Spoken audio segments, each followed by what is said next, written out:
Hola, buenos días a todos y bienvenidos a este nuevo evento sobre información, sostenibilidad, gobernanza y medio ambiente en la empresa, esta función social de la empresa. Hoy tenemos un debate centrado sobre todo en lo que sería la evolución que van a tener todas estas cuestiones, sobre todo teniendo en cuenta los nuevos acuerdos, ¿no?, de la directiva Omnibus. Pero también quería iniciar hoy el debate hablando de una noticia que justo se publicó ayer, que no son malas noticias, y es el acuerdo provisional, pero se supone que llegará a ser firme, de la Unión Europea en el nuevo objetivo climático a 2040, en el cual se establece un camino claro hacia desarrollar una economía descarbonizada, y si es verdad que se incluye de nuevo esa coletilla de y competitiva, ¿no? En este caso se ha acordado de forma provisional la reducción del 90% de las emisiones de gases de efecto invernadero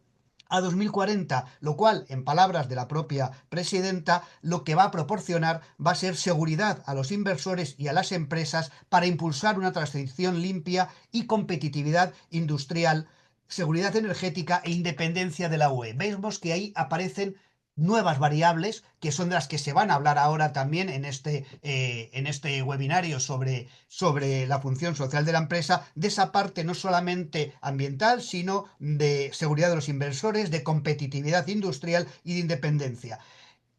Es cierto que se dice que son un 90%, aunque no es verdad que sea el 90% la reducción que se ha pactado. Realmente se ha pactado una reducción del 85%, porque se ha dejado una flexibilidad de un 5% de compensación de esas emisiones en proyectos en extranjero. Aunque también en este caso, y yo creo que viene al hilo decirlo antes de empezar el webinario, aparecen algunos conceptos que yo creo que son objeto de debate. Por ejemplo, se habla aquí en esta apuesta por la reducción de emisiones de gas de efecto invernadero de la Unión Europea, de una transición justa, pragmática, rentable, socialmente equilibrada para todos, pero hay dos puntos que yo creo que son peculiares. Uno, ese que habla de neutralidad tecnológica.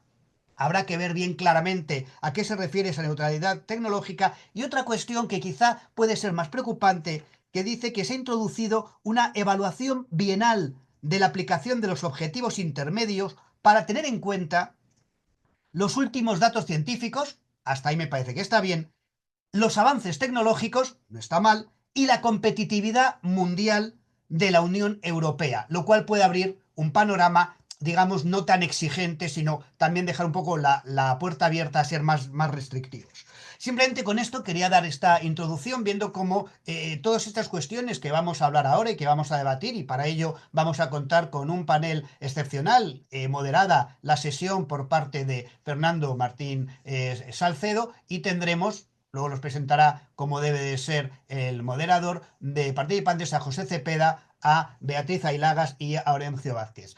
Mi nombre es José Luis de la Cruz, soy el director del área de sostenibilidad de la Fundación Alternativas, y si tienen que echar la culpa de que algo haya salido regular en este evento, échenmela a mí, que para eso soy el director del área. Muchísimas gracias por estar ahí, muchísimas gracias por la participación, y ya, Fernando, te dejo el debate todo tuyo, que no sé si lo he enmarcado bien, pero algunas cositas he sacado para que luego haya más debate. Cuando queráis.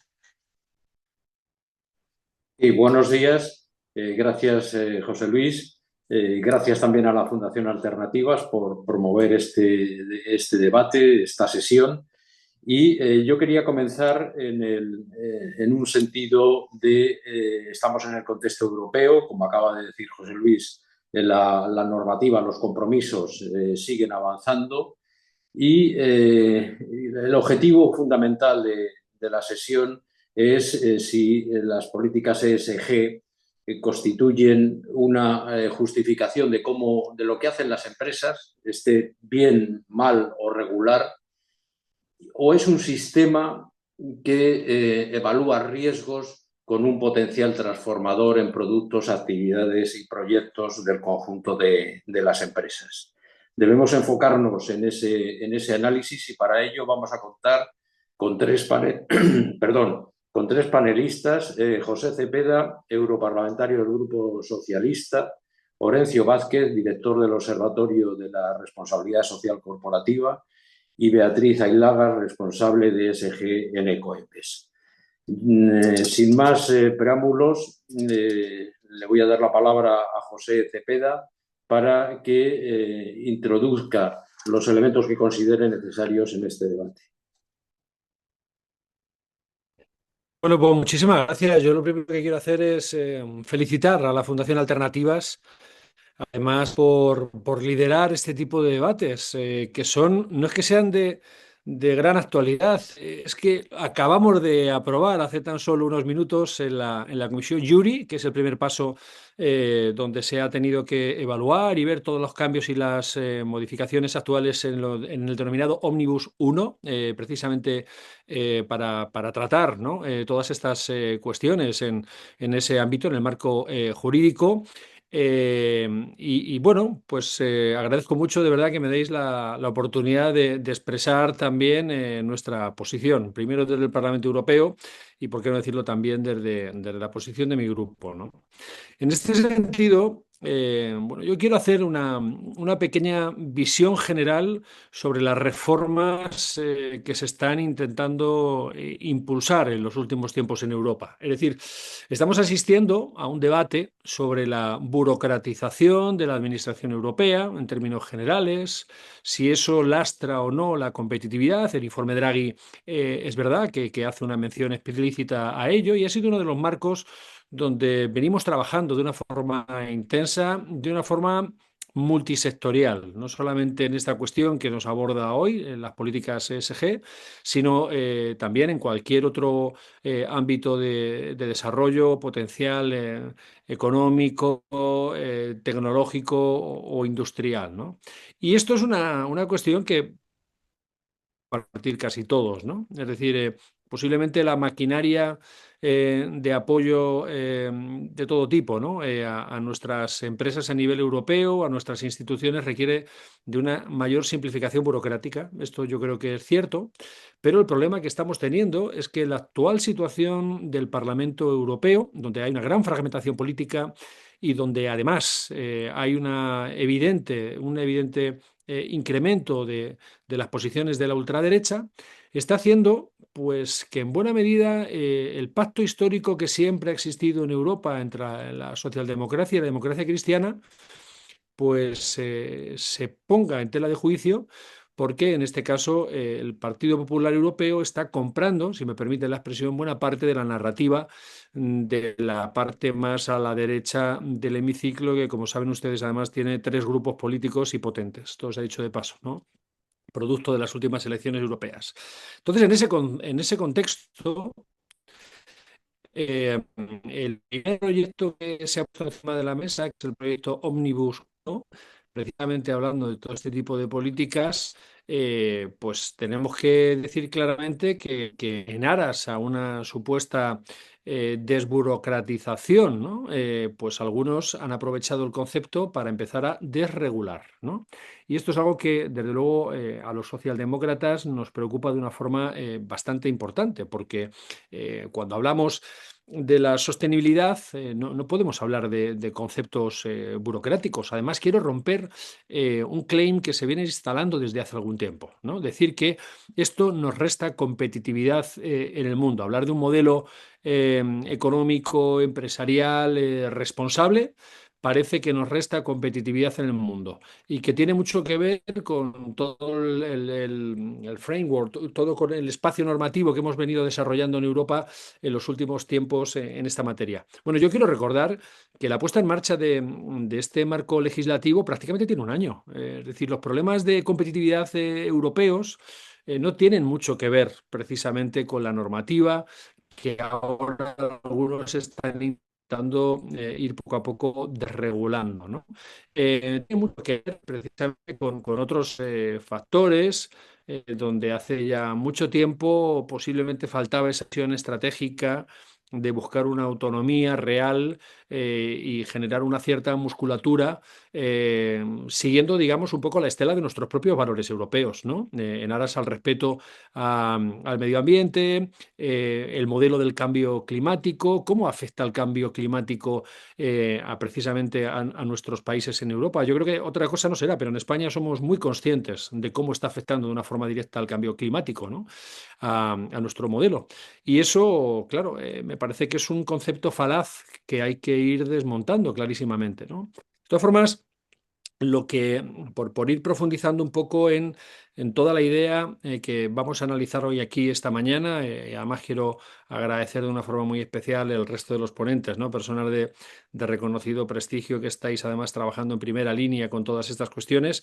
Yo creo que es evidente que un nuevo modelo de desarrollo también tecnológico europeo requiere también de una nueva visión energética clarísimamente. Cuando vemos geopolíticamente cómo ha afectado de una forma directa, ¿no?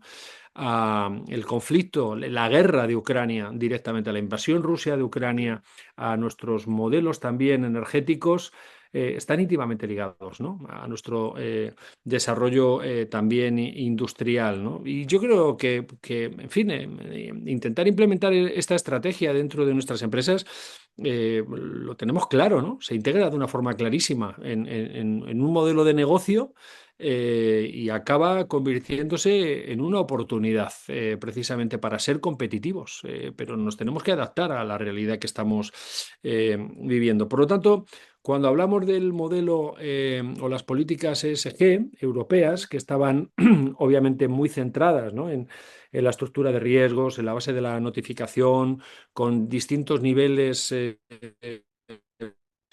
donde se pudiera además visualizar en distintas líneas cuáles son las inversiones y los inversores, ¿no?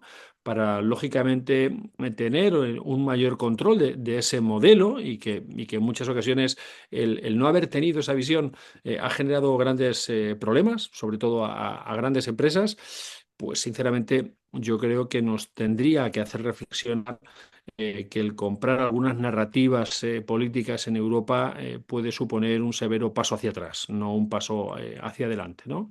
Nuestro introductor nos hablaba efectivamente de algunos elementos, y con esto ya acabo y doy paso a los siguientes ponentes. Algunos elementos que se han aprobado esta misma mañana en el Parlamento Europeo y efectivamente están muy ligados, con independencia de las, ¿cómo diría yo?, de los eslóganes políticos. Luego están realmente las praxis, ¿no? Hablar del año 2040, como nos introducían, está muy bien, como una idea, ¿no?, de mantenimiento de los principios fundamentales europeos en la búsqueda por ejemplo, de la sostenibilidad en términos generales, pero hay que recordar que desde luego con este proyecto Omnibus 1 el 85% de las empresas quedan fuera. Esto es una realidad. Quedan fuera de lo que en fin, teníamos en previsión con anterioridad. Y los planes climáticos, que antes eran obligatorios, pues quedan fuera también de la Directiva de Diligencia de Vida, ¿no? Dentro de los planes climáticos, toda la parte sancionadora, pues prácticamente hasta el 3% del volumen de negocio, ahí hay una previsión de análisis que vamos a ver realmente cómo se desarrolla, pero sinceramente no nos gusta cómo se ha ido implementando. Esta mañana la votación, los grupos que lo han apoyado, para que todos ustedes lo sepan, ha sido el Partido Popular Europeo, fundamentalmente, Patriots, SN, ¿no? Y quiero recordar que Renew, los liberales han dividido el voto, ¿no? Pero esta es la realidad, una realidad donde la derecha tradicional más moderada está alineándose con la ultraderecha y rompiendo el equilibrio de los partidos europeístas y de la construcción europeísta que hasta el momento estábamos manteniendo, ¿no? Donde la socialdemocracia y la democracia cristiana, frente a los extremos, pues se unía para seguir construyendo Europa. Insisto, esto desde el punto de vista político nos parece un problema. Este es el primer ómnibus que se va a implementar en el Parlamento Europeo. Hay muchos más. Está el de digitalización, el de la defensa, en fin, tenemos muchos proyectos ahí de máxima actualidad abiertos. Y la verdad que nos estamos como grupo, el segundo grupo mayoritario de la Cámara, nos tenemos que replantear cuál va a ser el camino a seguir durante los próximos meses, ¿no? Los próximos años incluso, porque desregular bajo la excusa de que hay que simplificar me parece que es un craso error, porque lo que nos puede estar es prestando prácticamente directamente un camino abierto a eso que el último documento de la Estrategia de la Seguridad Nacional Norteamericana hablaba que Europa puede ser un inconveniente para su mercado y que incluso algunos líderes tecnológicos norteamericanos hablaban de que podría ser una buena idea la desaparición de Europa y la nacionalización. Yo estoy rotundamente en contra de eso. Yo creo que la unión hace la fuerza. Nuestros 27 juntos somos muchísimo más fuertes. Y eso es lo que le preocupa a Donald Trump y a la nueva administración norteamericana, ¿no? Por eso desde el punto de vista también del mercado de la defensa, están permanentemente incitándonos a hacer más compras militares. Quiero armamentístico que hoy consume Europa está fundamentado en empresas norteamericanas y por eso algunos tienen muchas ganas de que eso se siga incrementando. En fin, no querría entrar en los temas de la defensa, que por otro lado también son los que llevo dentro del Parlamento Europeo, pero con respecto a este interesante debate que ha planteado la Fundación Alternativas, quiero agradecer además, insisto, su máxima actualidad, porque es que lo acabamos de aprobar hace tan solo unas horas. Muchas gracias por mi parte, nada más. Gracias, José Cepeda. Está claro que estamos en un contexto político europeo y mundial complejo, en donde tenemos que poder encajar las políticas de ESG como unas políticas que impulsen el core del negocio de las empresas en una trama que debe unir sostenibilidad y beneficio, confianza a los inversores también, ¿no? A continuación, Horencio Vázquez, que como les indicaba es el director del observatorio de la RSC, tiene la palabra. Horencio, cuando quieras. Bueno, muchísimas gracias. Gracias, Fernando. Es un placer compartir este panel gracias a la Fundación Alternativas y como decía el señor Cepeda, pues esto es una cuestión de plena actualidad, poco conocida yo creo por la ciudadanía, pero que genera pues un amplio e intenso debate en torno al cruce de posiciones distintas en función de los actores, ¿no? Y eso los europarlamentarios lo sufren, yo creo, durante los últimos meses desde que se anunció Ómnibus. Mi valoración inicial parte de ir al origen del problema. O sea, estamos planteando una cuestión que se lleva abordando desde los años 70, es decir, la legislación no surge de manera espontánea. Ya en el año 70 hay un proyecto de código de conducta para empresas multinacionales en Naciones Unidas. En el año 2001 un conato de normas que quedan en la subcomisión delegada. Luego se aprueban los principios rectores a través de un mandato de un relator especial en empresas y derechos humanos por parte de la Asamblea General. Y a partir de ahí empiezan ciertas iniciativas de ámbito regulatorio junto con los trabajos para un tratado internacional en Naciones Unidas, líneas directrices de la OCDE y iniciativas de exigibilidad ante la ineficacia de las iniciativas de carácter voluntario para resolver problemas en un escenario en el ámbito tanto desde una perspectiva social como desde una perspectiva económica y ante nuevos desafíos tecnológicos, medioambientales, que el mercado no estaba siendo capaz de resolver. Entonces, esas iniciativas, antes del proceso de debate en las instituciones europeas, pues surgen normas. La primera es una ley en Francia, luego posteriormente en Alemania, y se ve la necesidad de empezar a trabajar en este campo, de regular en el ámbito de las instituciones europeas. Yo creo que es muy representativo y es muy gráfico en el momento en el que se anuncia por el entonces comisario de Justicia, el señor Reinders, en pleno confinamiento, cuando Europa siempre había permanecido al margen de los debates de ámbito regulatorio, y justo coincide con las escenas en las que vivimos en pleno confinamiento, en las cuales venían aviones desde China a suministrar los materiales básicos. Empezamos a ser conscientes de que esa autonomía estratégica, en la cual el factor industrial y productivo era un elemento fundamental, pues empezaba a denotar que no teníamos capacidad de producir ciertos bienes esenciales y muy básicos. Luego viene la guerra de Ucrania, y en la invasión de Rusia de Ucrania, y ahí empezamos a ver la dependencia energética. Hemos sido muy dependientes energéticamente de ciertos países que nos generan nos ponen en riesgo de generarnos una estabilidad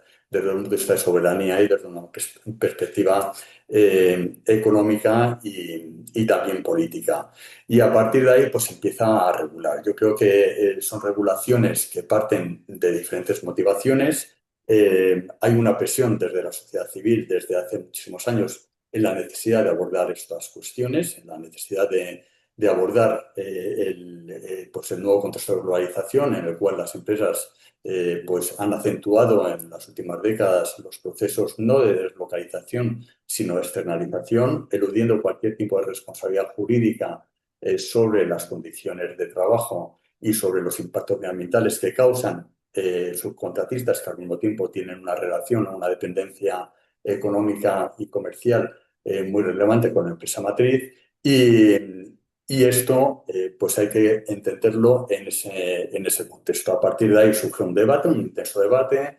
En el 2014 se aprueba la Directiva de Información No Financiera, que debido a los lobbies de ámbito empresarial, pues es una directiva vaga, muy generalista, poco precisa, y no contribuye a mejorar la información o la calidad de la información emitida por las empresas desde esta perspectiva en el ámbito de la gestión de riesgos en sostenibilidad.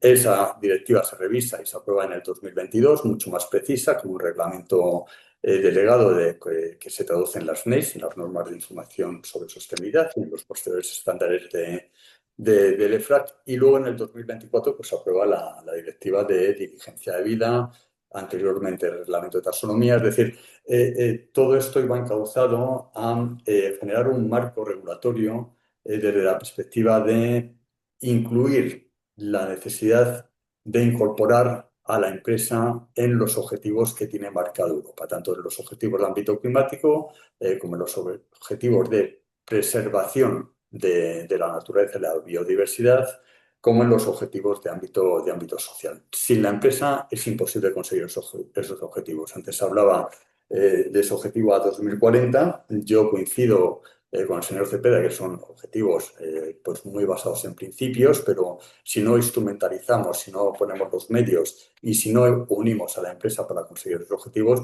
pues difícilmente podremos conseguirlos. Se han mencionado, y voy a ser ya muy escueto, luego tendremos tiempo para debatir, se han mencionado diferentes elementos que justifican estas normativas. El principal elemento son los principios rectores sobre los que se basa la fundación de Europa. Y esos principios son una cohesión social y mantener una serie de valores y ser o tener un liderazgo. Yo creo que los aspectos reputacionales nos están teniendo en consideración, tener un liderazgo a nivel global. Luego hay otros aspectos que lo justifican, que se han mencionado también, que es la autonomía estratégica. Sin tener una autonomía o una capacidad industrial, no tenemos autonomía estratégica. Sin tener o disminuir nuestra dependencia energética, no tenemos autonomía estratégica. Sin tener unos procesos, por ejemplo, de reciclado adecuado, pues vamos a tener una dependencia cada vez mayor en torno a países donde están ubicados ciertos materiales, como las conocidas como las tierras raras. Es decir, hay factores de ámbito de autonomía estratégica, de ámbito económico, que justifican estas legislaciones. Y por tanto, bueno, yo creo que hay un elemento más a añadir aquí, como último elemento, que es la transgresión de los principios fundamentales que se ha llevado a través de, que se ha realizado a través de Ómnibus del Tratado Fundacional de la Unión Europea. En varios aspectos, y en este sentido se pronuncia la defensora del pueblo europeo, en saltarse la evaluación de impacto, alegando urgencia, limitar la consulta a las partes interesadas, impedir la aportación significativa al acortar la consulta a 24 horas durante un fin de semana, no haber aportado pruebas de elaboración en coherencia climática exigida por la Ley Europea del Clima. Es decir, hay ciertos elementos que son, yo creo que, como se planteaba por el ponente anterior, son o nos tienen que sugerir una elevada preocupación sobre el procedimiento en el cual se está llevando a cabo la aprobación del texto actual, que como se comentaba, pues, se aprobó por Coreper ayer, creo, y hoy se aprobó por Juri, ¿no?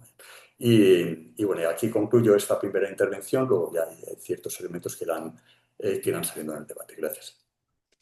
Gracias, Orencio. Vamos ahora con Beatriz Ailagas, que es pertenece a Ecoembes como responsable de ESG, ¿no? Quizás es bajar un escalón en cómo contribuyen los residuos, su eficiencia en el tratamiento, en la recogida, en la recirculación de esos residuos como materias primas. ¿Cuál es la experiencia de Ecoembes? Quizá desde el punto de vista del análisis de lo que planteaba Orencio, la normativa existente en la Unión Europea y la que se está desarrollando ayuda o complica la gestión que realiza Ecoembes. Beatriz, cuando quieras. Fernando, un placer. Muchísimas gracias por tu presentación y moderación, y gracias también a José Luis y a la Fundación Alternativas por invitarnos a Ecoembes a participar en este foro. Bueno, buena pregunta, esto de si ayuda o complica. Me gustaría comenzar con una afirmación, y es que la Unión Europea, CSRD, Omnibus mediante, ya viene apuntando desde hace años con rotundidad hacia la circularidad, ¿no? O apunta con rotundidad hacia virar el modelo de producción y consumo de lineal a circular. Y esto, bueno, yo creo que es un planteamiento que recuerdo que la primera ley de residuos es del año 97, o sea que tampoco es algo nuevo. En el 2022 se actualizó esa ley y se elevó el nivel de exigencia en materia de reciclaje, y se apuntaba ya a un enfoque, la necesidad de un enfoque de ir más allá del reciclaje, de abordar un enfoque de circularidad. Y bueno, la Unión Europea, con sus reglamentos, está bastante claro el camino hacia el que está apuntando la regulación europea en términos de reciclaje y circularidad. Y trabaja básicamente en tres grandes focos.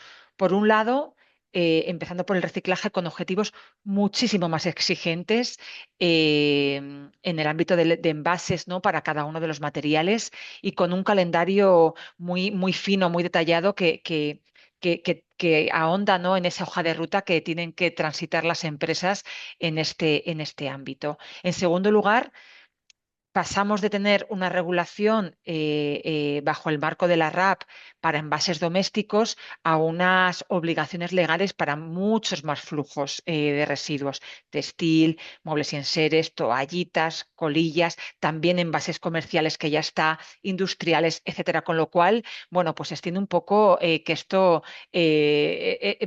¿no? Esto del reciclaje es mucho más que solamente el reciclaje de envase doméstico.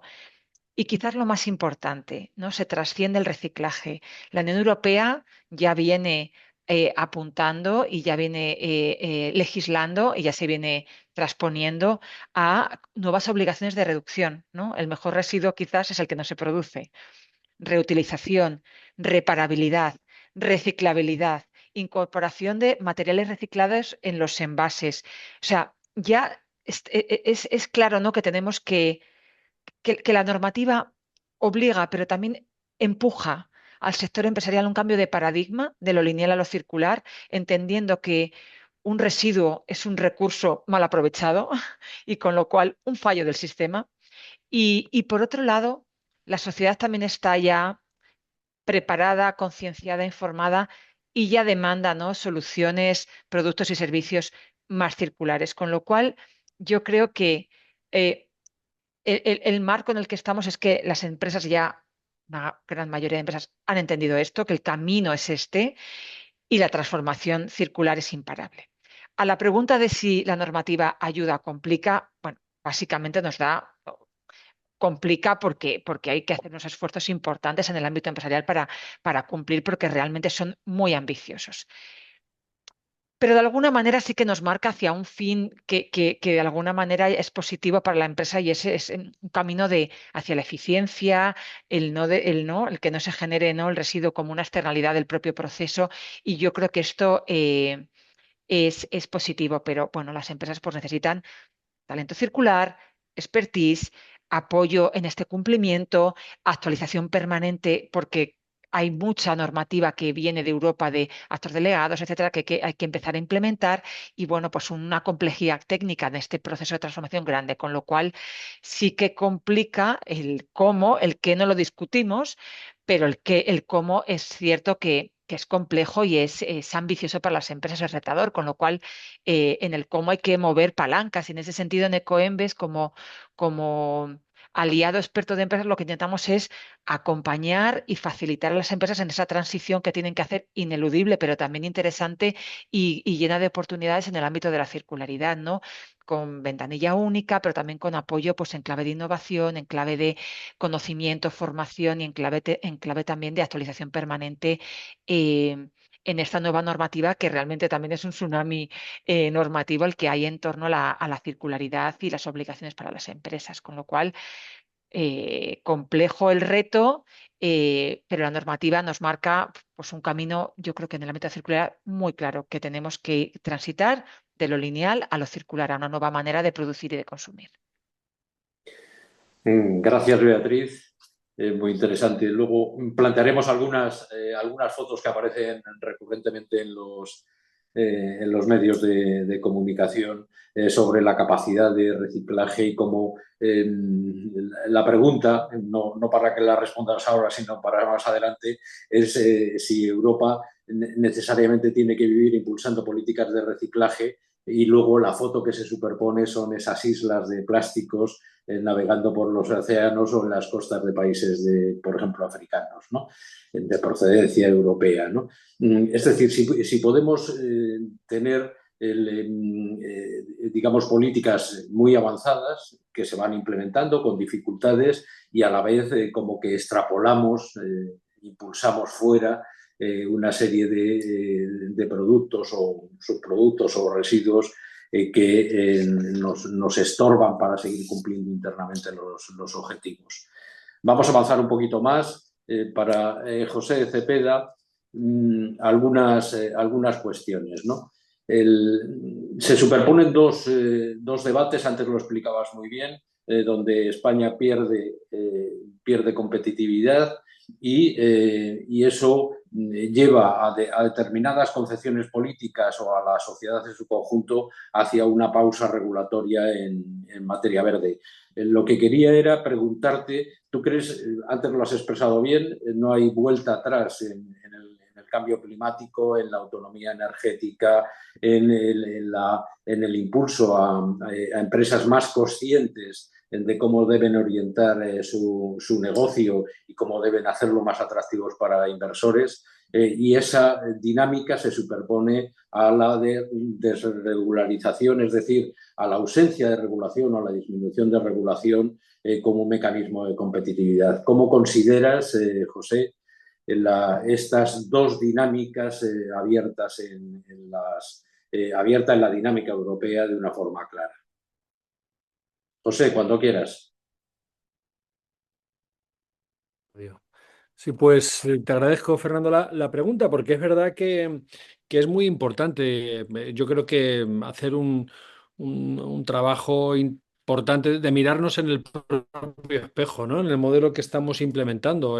Por eso comentaba antes de romper también algunos mensajes que yo creo que poco o nada tienen que ver con la realidad, pero que por otro lado lo están intentando implementar. Pero cuando uno analiza realmente la idea de la rentabilidad social y ambiental frente a otros modelos, yo creo que es claro y es evidente. Ha puesto Beatriz ahora mismo ejemplos muy interesantes, donde cambio de las dinámicas industriales y productivas no es que generen más lastre no, es que lo que están haciendo precisamente con cambios de modelos también energéticos y de políticas industriales, lo que están haciendo es precisamente colocar a nuestras empresas al frente de la competitividad global y mundial, ¿no? Con avances tecnológicos, pero con avances también en una responsabilidad social que, como también explicaba Orencio, en fin, no es una cosa nueva ni es un capricho actual, es algo que se viene desarrollando desde Naciones Unidas desde hace ya décadas, ¿no?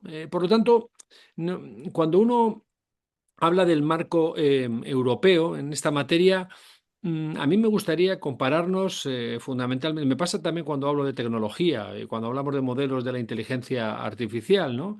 Hay tres modelos en el mundo. Yo creo que está Europa, está Estados Unidos y China, ¿no? Y cuando alguien quiere impulsar un retroceso en el marco normativo europeo, realmente me gustaría preguntarme, pero ¿por qué están abogando, ¿no? ¿Por el modelo norteamericano o por el modelo chino, ¿no? Europa no puede competir en esos contextos.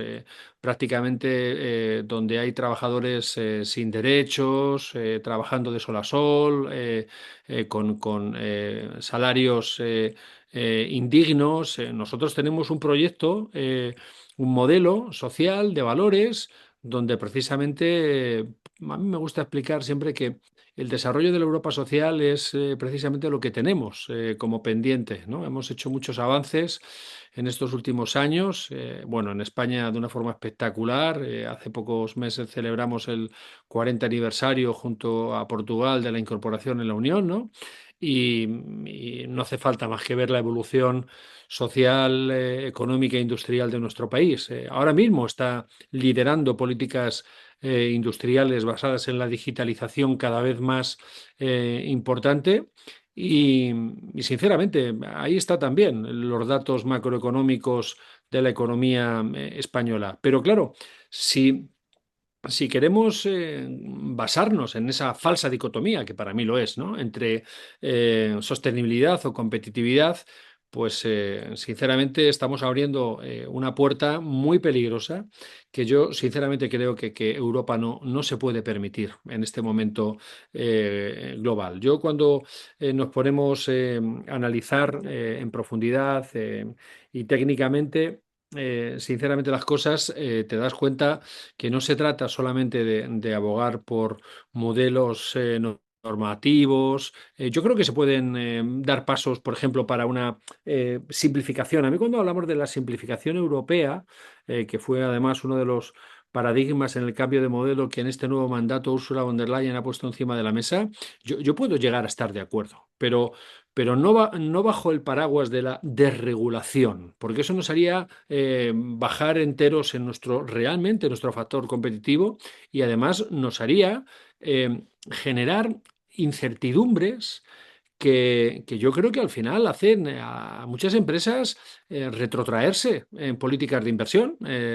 Y claro, cuando se habla del informe Draghi, de hacer nuestras empresas más competitivas, se habla también de este factor que no se cuenta mucho, ¿no? Hay que hacer las empresas más competitivas y hace falta simplificar administrativamente las cosas. Y sí, pero siga leyendo el informe Draghi, donde también dice que hace falta casi introducir más de 800.000 millones de inversión en nuestro tejido productivo e industrial europeo, ¿no? Y claro, eso se hace siguiendo un modelo y ese es nuestro modelo. No nos podemos bajar de ese modelo porque ese modelo lo que hace realmente es, insisto, generar ciertas incertidumbres. Comentaba al principio de mi intervención que prácticamente hace un año, ¿no? No se puede decir que el problema de la competitividad europea de nuestras empresas es que se están intentando implementar unas normas que hace tan solo un año se han puesto en marcha. O sea, es que esto es una gran falacia, ¿no? Pero yo no quiero dejar tampoco por acercar también parte del trabajo legislativo y parlamentario, no quiero dejar de explicar que el modelo, desde luego, en el que nos podemos fijar no es ni el norteamericano, muy basado en subsidios, pero que por otro lado, pues prácticamente no tienen obligaciones, ni el modelo chino, donde no hay regulaciones. La única regulación es beneficiar los intereses financieros de los líderes del Partido Comunista en China, ¿no? A nivel global, con una dimensión bastante carente, ¿no? De marcos de respeto a los derechos humanos, a los derechos laborales o medioambientales. Yo creo que seguir trabajando por implementar el Acuerdo de París debe ser una máxima, pero en este nivel del debate sí que me gustaría decir que yo creo que también se pueden decir en voz alta cosas que, más allá de la desregulación, a mí me gusta hablar de compilación. Es verdad que se han ido desarrollando determinados marcos normativos que en algunas ocasiones uno ve que colisionan unos con otros, ¿no? O que entran en contradicción. Yo creo que es muy importante hacer una proporcionalidad inteligente de la normativa, pero no un desmantelamiento. Yo creo que son dos cosas eh, bastante distintas, ¿no? Yo creo que posiblemente en esa normativa, eh, por lo menos vamos a seguir trabajando y proponiendo que, por ejemplo, haya menos indicadores que no son tan relevantes y que, por ejemplo, colocan a las empresas en muchas ocasiones en problemas, ¿no? En su cumplimiento. Yo creo que, como decía, es importante hacer en esa compilación el que haya menos duplicidades entre informes, que también los hemos detectado. Yo creo que también definir claramente una serie de estándares donde las pymes se puedan sentir de una forma tranquila, sosegada, comprometidos, ¿no? En la defensa de esta normativa. Yo creo que la idea de la interoperabilidad, ¿no? Con ISSB, con la International Sustainability Standard Board, me parece que es muy importante también, sobre todo para dimensionar y evitar ese doble cumplimiento, que eso es lo que ha dado también un gran rechazo, ¿no? Por parte de algunos sectores empresariales y casi ha sido la excusa, ¿no? Que han empezado a utilizar. Pero, insisto, yo creo que la regulación debe ser el motor de la innovación, sobre todo según Europa también se va digitalizando y van necesitando en esa digitalización nuevas fórmulas de energía. Por cierto, que claro, no podemos ser ajenos a todo esto, ¿no? Yo que estoy también en la parte del mercado interior dentro del Parlamento Europeo y trabajando en Juri con nuevos modelos de inteligencia artificial, claro, cuando uno ve las necesidades energéticas, hablamos de las grandes factorías de la IA, vamos a digitalizar con la IA nuestras empresas, nuestros sectores productivos. Bueno, ojo, que los requerimientos energéticos también para su desarrollo son muy importantes, ¿no?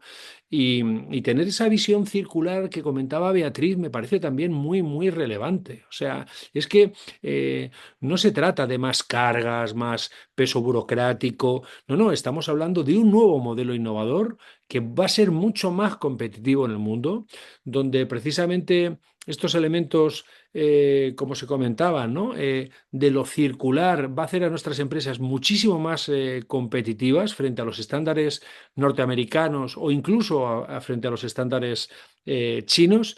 Y luego, ¿por qué no decirlo? En el tratamiento de la información. Claro, cuando hablamos de cómo compartir este tipo de información que también da seguridad a los consumidores en el mercado interior y que también de una forma muy relevante da seguridad a las empresas, también profundizando mucho en su diversificación y en su transparencia. Quiero recordar que la gestión en lo digital de Europa, con toda la parte del GDRP, es única en el mundo. Esto es un debate que estamos teniendo ahora de una forma muy importante y lo quiero dejar encima de la mesa. La gestión del dato personal con respecto a las grandes empresas tecnológicas norteamericanas y los grandes tecnoligarcas, como se les llama, ¿no? Que realmente han sido el gran soporte y el gran sustento de la nueva administración norteamericana, tanto en los procesos electorales como en alguna poca fructífera intromisión, por darle alguna denominación, de algún tecnólogo, ¿no?, en la administración que ha salido corriendo porque veía como sus coches de repente se iban a dejar de vender, ¿no? Porque claro, es que la reputación es importante en todas las dimensiones, también en la dimensión corporativa, ¿no? Pues resulta que claro, ellos tienen un modelo de negocio donde la gestión de la información y del dato prácticamente es gratis.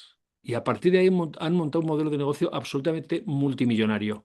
Europa, sin embargo, tiene una gestión del dato con derechos basados en los derechos individuales de las personas, en nuestros consumidores. Tienen derecho a tener información exhaustiva de dónde utilizan sus datos, de qué forma y de qué manera. Y de hecho vamos a poner en marcha una comisión de investigación para saber cómo se aplican las directivas europeas de control digital también sobre estas grandes tecnológicas que a fecha de hoy no están cumpliendo. Esta es la realidad. Y si hay una normativa europea es para que se cumpla, ¿no? Bueno, es que Europa es una isla en el mundo en esta materia. Hablar de la primera ley de inteligencia artificial del mundo que solamente existe en Europa es una realidad. Hablar de la protección y el registro de la protección de nuestros datos personales frente a la gestión indiscriminada que se hacen en los estándares norteamericanos o chinos, pues efectivamente vemos que Europa se está convirtiendo en una isla en el mundo en protección de derechos y de libertades, y eso para algunos no les gusta nada, no les gusta nada, lo quieren combatir, por eso están diciendo que, en fin, a ver si los dividimos, a ver si somos capaces de que vuelvan cada uno de los 27 a sus estados-nación y que dejen de hablar del mercado de los 450 millones de ciudadanos europeos, ¿no? Que encima quieren avanzar en esta línea de la protección medioambiental. Y no, es un modelo antagónico con respecto al pensamiento. Lamentablemente, el nuevo pensamiento de una administración norteamericana que hace algunos años era referencia incluso en el ámbito económico y liberal, y resulta que se está desarrollando en un proteccionismo, vamos, absolutamente increíble, ¿no? Entonces, yo creo, y con esto ya termino, que podemos avanzar. Y yo creo que la legislación tiene que mejorar y que hace falta simplificar. Yo creo sinceramente que así es. Pero lo que no podemos hacer es decir que todo ello tiene que desarrollarse en base a un desmantelamiento de lo que hay hasta la fecha y de nuestros valores, porque para empezar lo que va a generar es una gran incertidumbre en nuestras propias empresas. Eso va a generar que nuestras empresas no sepan ya cuál es el marco normativo que tienen que cumplir, y eso genera también una falta de inversiones evidentes. Por lo tanto, la seguridad jurídica para mí es un factor donde todo este tipo de normativas tiene que ser clave. Simplificar, sí, pero generando certidumbres y seguridad para que nuestras empresas sean competitivas realmente en el mundo en un nuevo modelo digital que de otra manera sería impensable a fecha de hoy, ¿no? Gracias, José. Bueno, yo creo que está claro que hay factores sociales o históricos, como el que tú citabas en el uso de la titularidad de los derechos sobre la información y los datos, que son enormemente interesantes. Y esos factores nos impiden a los europeos una competencia directa con otras partes del mundo. Parece claro que no podemos competir o no podemos igualar y bajar en nuestros estándares en lo que ha sido una política social europea o elementos históricos como el que citabas, ¿no?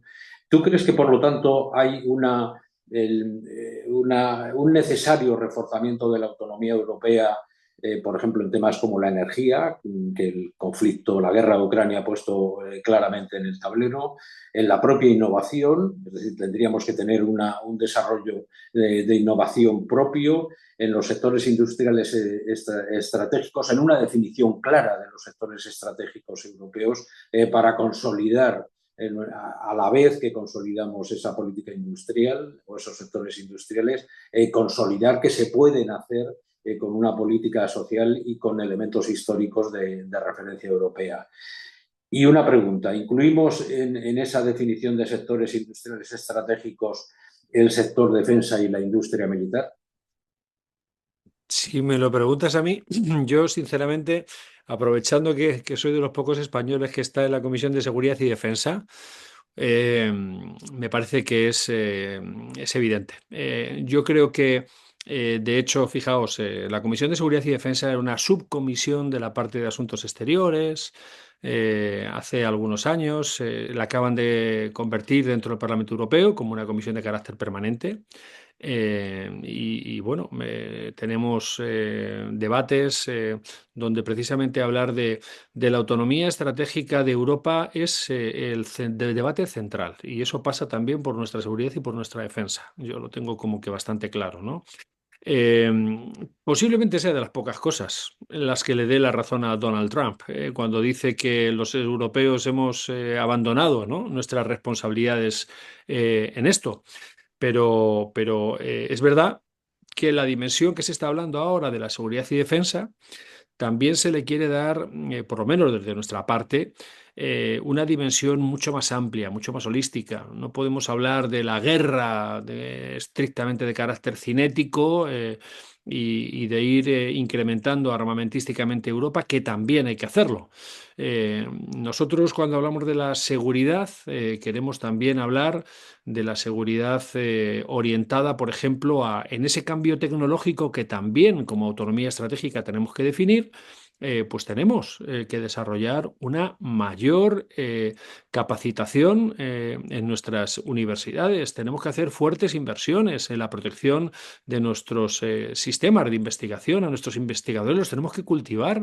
No podemos permitir que gente que está trabajando en nuestras universidades europeas al máximo nivel de repente tengan que sobrevivir con cátedras chinas, no se sabe de dónde, o que se tengan que ir a universidades norteamericanas. No, esto lo tenemos que proteger, y eso también tiene que ver con fuertes inversiones en seguridad y defensa. ¿Por qué no decirlo, no? Estamos ahora hablando, por ejemplo, también de un nuevo modelo industrial de la defensa, donde no solamente hablamos de nuestras industrias, sino que pegado a ese sector del desarrollo tecnológico, pues vamos a hacer fuertes inversiones también en los nuevos modelos de la gestión y el tratamiento de la información, con la computación cuántica, por poner un ejemplo, ¿no? Que es central para poder ser competitivos en el mundo, ¿no? Cuando hablamos de guerras en Europa, claro, no, y decía antes, no solamente es hablar de la guerra cinética, claro que sí, es hablar de las guerras híbridas, y es hablar también de las guerras comerciales. Es que Europa está en guerra, ¿no?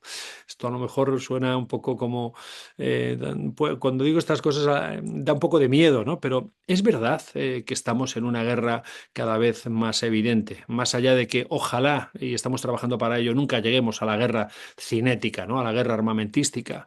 Pero apostar de una forma muy fuerte por la ciberseguridad, por ejemplo, es central para nosotros. No podemos estar dependiendo de empresas norteamericanas que nos cubran nuestro escudo de ciberseguridad. No. Nuestras empresas tienen que trabajar en una dirección, y nuestras administraciones también. A mí me gusta hablar no solamente de la colaboración público-privada para muchas cosas, que no deja de ser también como un eslogan. No, tenemos que profundizar en ese vector de la autonomía estratégica, claramente, en una profundización de la colaboración público-público. Es decir, los países tenemos que empezar a confiar, y nuestras administraciones mucho más, unos con otros. No podemos estar compitiendo permanentemente unos contra otros, sino colaborando y cooperando. Eso también pondría la idea de que en esa cooperación, por cierto, en Estados Unidos lo vienen haciendo ya hace muchos años, muchas décadas, donde empresas que van avanzando tecnológicamente van compartiendo parte, no sus patentes, pero sí buena parte de sus investigaciones, y van avanzando y complementándose unas con otras. La colaboración público-público entre administraciones es importante, y también la colaboración privada-privada. O sea, yo creo que, aparte de lo público-privado, que es, digamos, lo estándar, y que por supuesto, claro que sí, tenemos que profundizar en esa búsqueda de la autonomía estratégica europea, en una colaboración público-público y privado-privado. Y para eso hace falta tener confianza y desarrollar marcos jurídicos que generen confianza en nuestro mercado interior también, ¿no? Por eso no nos podemos dejar llevar, yo creo, por esos cantos de sirena que están pensando en esto es malo, hay que desregular, vamos a... No. Tenemos que seguir profundizando, pero tenemos que seguir cooperando en un marco de confianza, ¿no? Si nos damos cuenta cuando atacan Europa, ¿qué es lo que quieren? Generar desconfianza entre nosotros mismos. a ver si son capaces de fragmentarnos, ¿no? Y de insertar, por cierto, hablando de amenazas híbridas y de guerras híbridas, también con injerencias exteriores, utilizando redes sociales, cambiando los paradigmas del control, ¿no? De las opiniones públicas, especialmente en cada proceso electoral, y eso lo estamos viendo. Por lo tanto, en fin, proteger nuestra democracia, nuestros estados, pero en ese modelo federalista, yo por lo menos soy un fiel partidario de ir dando pasos hacia esa mayor profundización de la Federación Europea, en estos marcos normativos y en otros muchos. Sin lugar a dudas, yo creo que es clave y fundamental. No sé en otras épocas, en esta época de incertidumbre geopolítica en el mundo, yo creo que más que nunca, ¿no? Así que, en fin, vamos a ver si efectivamente podemos seguir dando pasos en esa dirección, a pesar de que, sin lugar a dudas, el principal elemento de deconstrucción europea hoy lo lidera la ultraderecha. Esto es evidente y hay que recordar que está muy presente, lamentablemente, en el Parlamento Europeo. Esta es la realidad. Gracias, José. Horencio,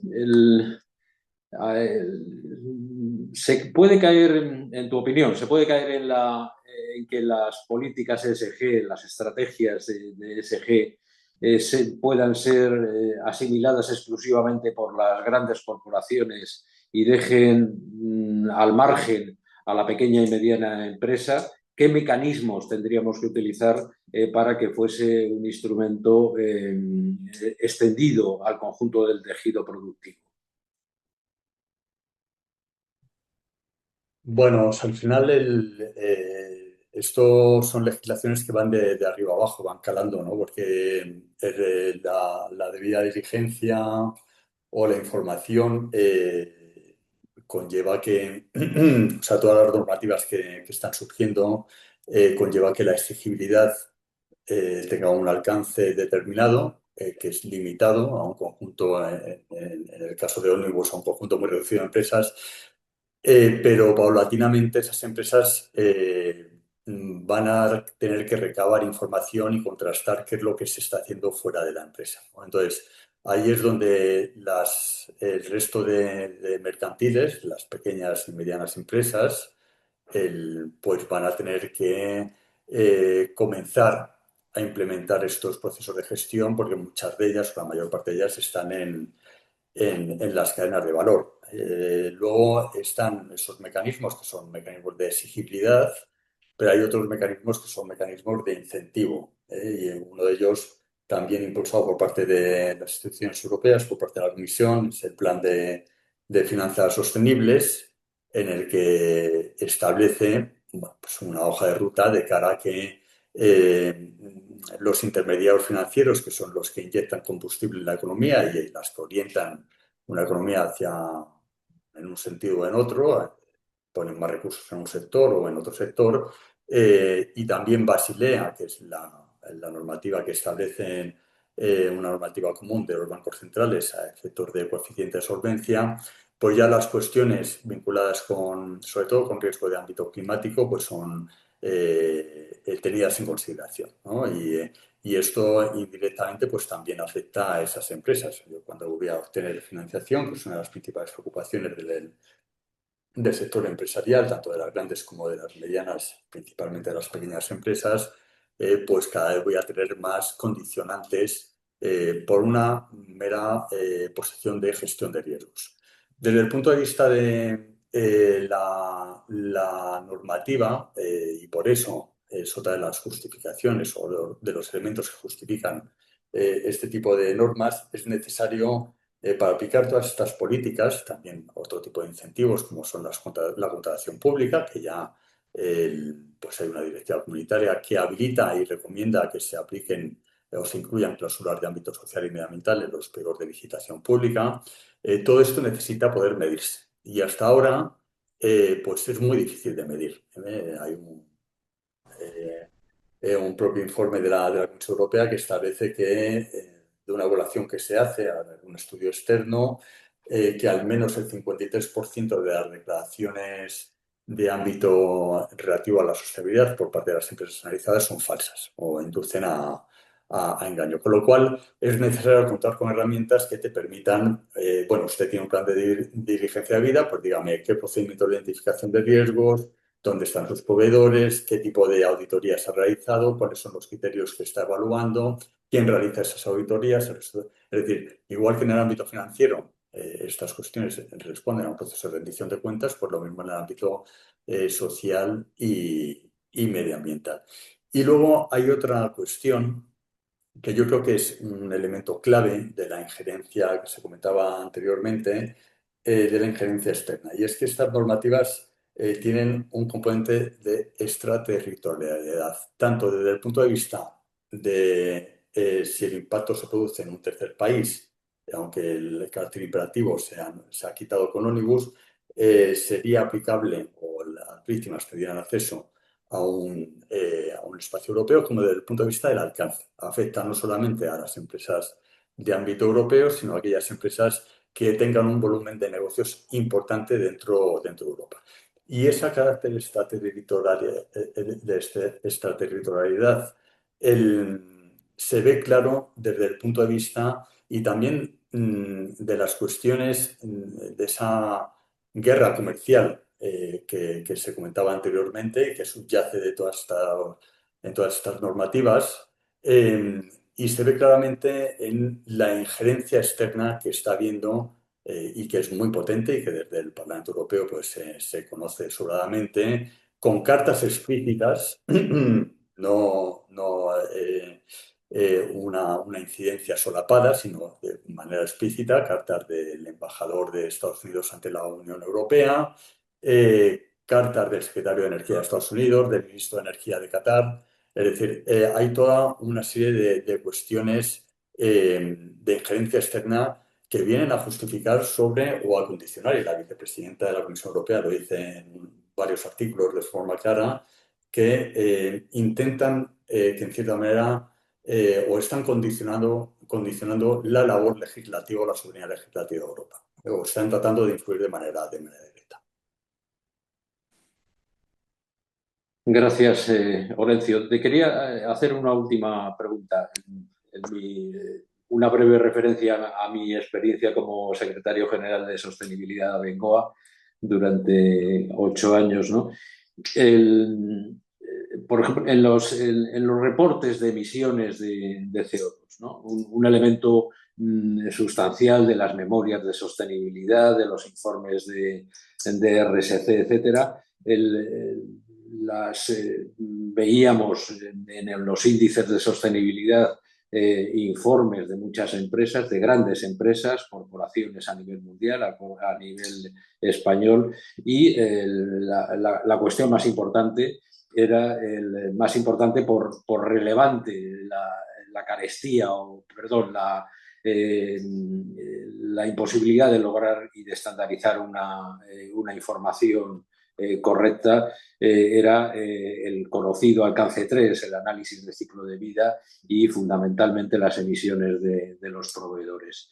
Yo creo que era muy determinante para explicar la dicotomía entre una gran corporación y la capacidad de pequeñas empresas como proveedores de grandes empresas de dar una información sana, una información clara y directa sobre la componente de esas emisiones del alcance 3 en los informes de las grandes corporaciones.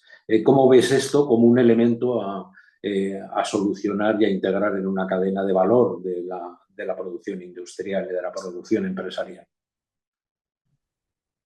Se ha comentado anteriormente, todos estos procesos tienen un periodo adaptativo y de desarrollo de metodologías de procesamiento de la información, tanto el procesamiento de la información como el de la representación de esa información. O sea, al final, luego la finalidad, y era un poco lo que pretendía la directiva del 2022, con un sistema de volcado de datos único, con especificidad en cuanto a las metodologías que tenían que aplicarse a la hora de procesar tanto el tema de las emisiones de alcance 1, 2, 3, como otro tipo de información que es compleja muchas veces de recopilar. Y en ese proceso adaptativo, pues hay un periodo en el cual bueno, pues, se tiende a unificar y a intentar que la información no solamente sea material, sino sobre todo que sea comparable. Yo siempre huyo de las generalidades, creo que no es buena compañera de viaje, ¿no? Entonces, el decir que todas las empresas se comportan igual o que esto es producto de tal o bueno, pues creo que es un gravísimo error. Hay diferencias en los comportamientos, hay empresas que están mucho más avanzadas que en otras. Esas empresas, y en este sentido se ha manifestado, y eso también el señor Cepeda pues, lo podrá constatar, pues hay numerosos manifiestos, tanto por parte de empresas de diferentes sectores industriales, financieras también, en las cuales se ha abogado porque la legislación por parte del propio Banco Central Europeo de que la legislación no se rebaje. Una cosa es simplificar y otra cosa es rebajar sustancialmente, ¿no? Son dos cuestiones de ámbito distinto que se sitúan en diferentes planos y por tanto, bueno, yo creo que ese proceso adaptativo, la administración pública, y también lo contemplan las dos directivas, sobre todo la de dirigencia de vida, las administraciones tienen y también se ha comentado por parte de Beatriz, tiene un papel en base a sus competencias que también tienen que desarrollar, que es un papel de acompañamiento, ¿no? O sea que todo esto no es una cuestión, no es fácil, nadie dice que sea fácil, pero sí es cierto que desde una perspectiva, y aquí concluyo, desde una perspectiva estratégica, yo creo que es un elemento crucial. Y volviendo, y estamos reiterando mucho sobre lo mismo, pero creo que es un tema importante. Creo que la improvisación y las prisas no son buenas compañeras, entonces tampoco. Entonces, se está actuando con cierta precipitación a la hora de adoptar decisiones sin evaluar esa orientación de, bueno, dónde quiere competir Europa, dónde puede competir Europa. Y es muy interesante el ver, hay un estudio de una organización internacional que muestra cómo Europa ha tenido un liderazgo muy potente en el ámbito climático a nivel regulatorio, cómo ese liderazgo cae en el último ejercicio con Omnibus, pero sin embargo en otras regiones, en otros países muy específicamente, incluido China en algunos aspectos, el ámbito regulatorio sigue o está creciendo ahora mismo exponencialmente, con lo cual tenemos o estamos entrando en un territorio en el que decimos que no renunciamos, pero sin embargo desregulamos y otros países a lo mejor estratégicamente, son cuestiones de ámbito de una perspectiva de gestión de riesgos. Lo vemos en el sector asegurador ahora mismo con los fenómenos meteorológicos extremos, es decir, ya no es una cuestión meramente social o de una perspectiva conservacionista, sino de una perspectiva de gestión de riesgos y de incidir en determinado tipo de industrias con un fuerte componente innovador que tenga capacidad de adaptarse a una situación, a un escenario futuro. Con lo cual, yo creo que es un elemento también a tener en consideración desde una perspectiva de qué papel queremos que juegue Europa en ese marco global, que es cierto que tiene o está alimentado por muchísimas presiones y tensiones. Muy bien, gracias, Orencio. Beatriz, el tema que quería que comentases es, bueno, hay una conciencia ambiental que recorre la sociedad europea especialmente, incluido bueno, a todos los niveles de la escala social y económica, ¿no? Paralelamente, estamos viendo en estas semanas, en estas últimas semanas, las inquietudes, las protestas que surgen con la nueva tasa de basuras que los ayuntamientos están imponiendo, ¿no? Parece que hay una contradicción entre la percepción de la importancia de lo ambiental y la necesidad de reforzar marcos regulatorios, actividades, impulso para tratar los principales problemas ambientales, para cambiar el modelo energético, pero hay una pata débil que es cuando el ciudadano responde a sus intereses concretos y prende la hoguera de que un incremento de una tasa que le repercute en X euros a la persona se produce digamos una respuesta negativa a cualquier acción que las administraciones tomen en este sentido. ¿Cómo veis esto? ¿Cómo veis esta contradicción o esta aparente contradicción en Ecoembes? Beatriz, cuando quieras. Sí, bueno, a ver, en cuestión de la tasa, Ecoembes no tiene capacidad de influencia, no tiene nada que ver con el reciclaje de envases y nosotros ahí, bueno, pues no tenemos mucho más ni un papel operativo ni capacidad de decisión, tal como se indica en la normativa, ¿no? Es verdad que nuestro planteamiento siempre en lo que es el fomento de la recogida separada y el reciclaje de envases es el del impulso de la eficiencia, el de la calidad del reciclaje, el de la promoción de la separación en origen el acompañamiento con la sensibilización ciudadana necesario para que el círculo no dejemos de avanzar en esta rueda del reciclaje, ¿no? Eh, Cualquier instrumento financiero en este ámbito, en el de los residuos, debe perseguir un fin, que es el de incentivar su prevención y su correcta gestión. Pero, insisto, nosotros estamos en otro terreno, la tasa no es nuestro cometido, pero sí que es cierto que, bueno, pues que la sociedad pues es sensible a estas cuestiones. El tema del precio y también un poco traía aquí la pregunta, ¿no? De si esto es un coste, este coste luego repercute en el consumidor, si esto los financieros deben verlos como una inversión. Bueno, yo creo que al final hay una cuestión que es el escandallo del producto, ¿no? Y eso hay que tenerlo en cuenta. Pero a mí me gusta decir que hay que ponerse, uno, las gafas de la circularidad, un poco metafóricamente hablando, y unas gafas de corto y de lejos, ¿no? Para ver en corto y para ver a larga distancia. Y aquí está un poco el quid de la cuestión. Tú tienes unas cuestiones que tienes que cumplir. Estoy ya en el ámbito, otra vez vuelvo al ámbito de Coembes de reciclaje de envases. Hay un ámbito que hay que cumplir en el ámbito empresarial y esto, bueno, pues tienes que implementarlo bueno, pues con el coste que pueda tener. Pero quizás es interesante ponerse esas gafas operativas para el cumplimiento, pero también unas gafas de la estrategia y unas gafas de largo y ver qué puedo hacer, cuándo, cómo y dónde tengo que hacerlo. Porque si lo miro como en corto, pues hay soluciones más rápidas y fáciles de implementar y más costosas. Me puedo poner unas gafas para ver en el origen cuando yo diseño un producto y diseño su packaging. Y el 80% del impacto del producto se decide ahí, en ese momento. Luego ya hay cuestiones que se pueden implementar de mejora, pero son más complicadas, ¿no? Yo creo que hay que ponerse ¿no? Repensar qué es lo que tengo que hacer a nivel operativo para hacerlo más y mejor o más con menos, digámoslo así, pero en segundo, con más eficiencia, con más eficacia, pero también un poco repensar si tengo que implementar algún cambio de un poco más envergadura, cambio en el modelo ¿no? El modelo de negocio que tengo. Y aquí yo creo que hay ejemplos.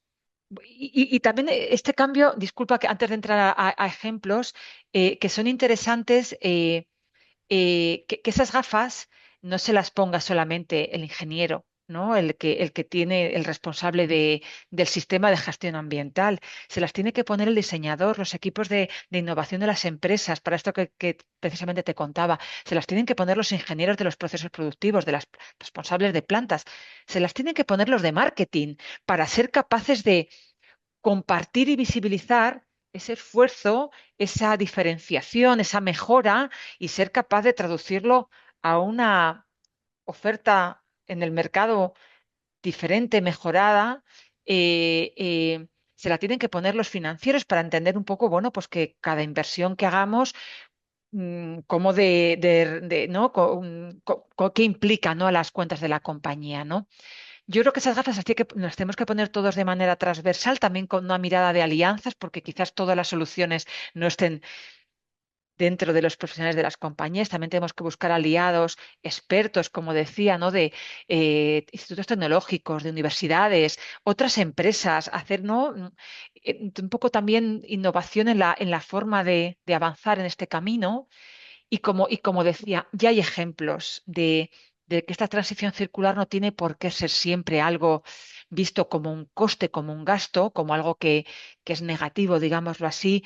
Tenemos ejemplos de empresas que han incorporado a su modelo de negocio soluciones de segunda vida.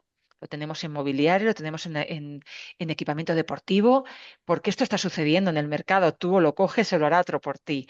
Hay ejemplos de hasta de alquiler de productos en sector de bricolaje. Yo porque me tengo que comprar para hacer una reforma un montón de cacharros y maquinaria que luego no la voy a volver a utilizar a lo mejor en 10 años, pues que este servicio de alquiler que de alguna manera pues también ayuda un poco a esta circularidad.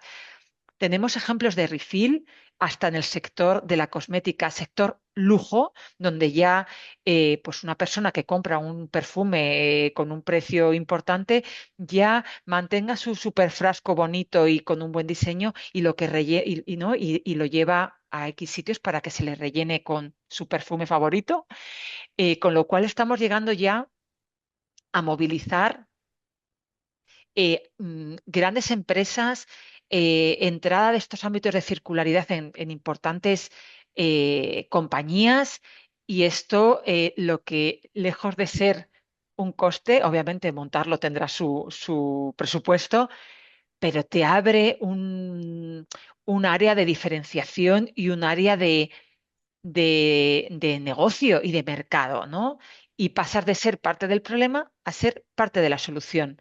Y yo creo que aquí, ahí es donde tenemos que mirar, ¿no? Ahí es donde tenemos que mirar para realmente trascender el cumplimiento normativo, que a veces es costoso y a veces es dificultoso para realmente que se convierta la introducción y la integración de la sostenibilidad en las compañías no como una cuestión de compliance y de ámbito operativo, sino una cuestión estratégica y de negocio y de crecimiento y de competitividad, ¿no? Y lo importante es que ya hay ejemplos en este camino a los que podemos mirar, ¿no? Como decía, podemos estar en las punta de lanza, en las primeras posiciones de la carrera, podemos estar en cola ¿no? de la carrera y luego podemos estar en ámbito de incumplimiento y de ilegalidad al que tú apuntabas antes, Fernando, que eso tiene que perseguirse con rotundidad por los agentes competentes. Cuando hablamos de cuestiones que tú comentabas, ¿no? De que aparece pues, un residuo en un vertedero de un país pobre, ¿no? O sea, eso escapa ya, o sea, eso hay que perseguirlo y hay que penalizarlo, ¿no? Y tenemos que poner la mirada y las gafas, como te decía, hacia estos ejemplos que yo te comentaba y hacia una mirada que, bueno, pues que esto, ya que hay que hacerlo porque es una transición ineludible, porque la normativa lo marca, que se convierta porque realmente existen esas oportunidades en un vector y en un motor de innovación para convertirlo en algo mucho más poderoso, mucho más valioso. Está claro, es una herramienta de transformación todo el proceso, ¿no? Bueno, Eso yo creo es. que con esto, si os parece, José Luis, y es en este caso una pregunta dirigida a ti, si os parece, pues podemos dar por finalizado esta sesión, ¿no? Agradeceros a los panelistas, José, Orencio y Beatriz, vuestra participación. Agradecer de nuevo a la Fundación Alternativas la organización del debate y espero que haya sido de la satisfacción de todos. José Luis, si quieres cerrar, adelante. Sí, tengo un momentito problema con la cámara que no me deja iniciar el vídeo. ¿Me veis? Ahora ya puedo iniciar el vídeo. Perdonad que no puedo iniciar el vídeo. Digo, voy a despedirme solamente con voz que quedaría fatal. Agradeceros, por supuesto, el debate que hemos tenido. Yo creo que ha sido muy interesante. Creo que tiene que ser el primero de muchos más, porque como decía antes José, como decía Norencio y que decía Beatriz, por un lado, las directivas, el ómnibus no acaba aquí. Vienen muchos más paquetes y la cosa creo que no pinta demasiado bien. Las cosas como son. Y luego hay mucho debate que hacer y hay mucha transposición luego que hacer también, no solamente las directivas, sino luego la transposición que tenemos que hacerlo luego aquí a escala nacional. Lo cual creo que también merece seguir viendo ese debate de cómo transponemos todo esto nosotros para mantener la competitividad española dentro de Europa y para mantener también esa ambición climática y esa ambición hacia al desarrollo de la economía circular y hacia el desarrollo también de la conservación de la biodiversidad, que no olvidemos esa tercera pata, que es un activo económico también por funcionalidad de los ecosistemas y por también material genético. En ese sentido también os quiero invitar a todos los que estéis escuchando este debate a que veáis y consultéis el informe de sostenibilidad que publicamos el 26 de noviembre de este año, que justo va de eso, es el binomio competitividad y justicia ambiental. ¿Cómo casamos estas dos cosas? ¿Cómo somos competitivos manteniendo esa justicia ambiental? Que a lo mejor, bueno, ya lo leeréis, pero no lo estamos haciendo tan bien como deberíamos hacerlo. Quizá está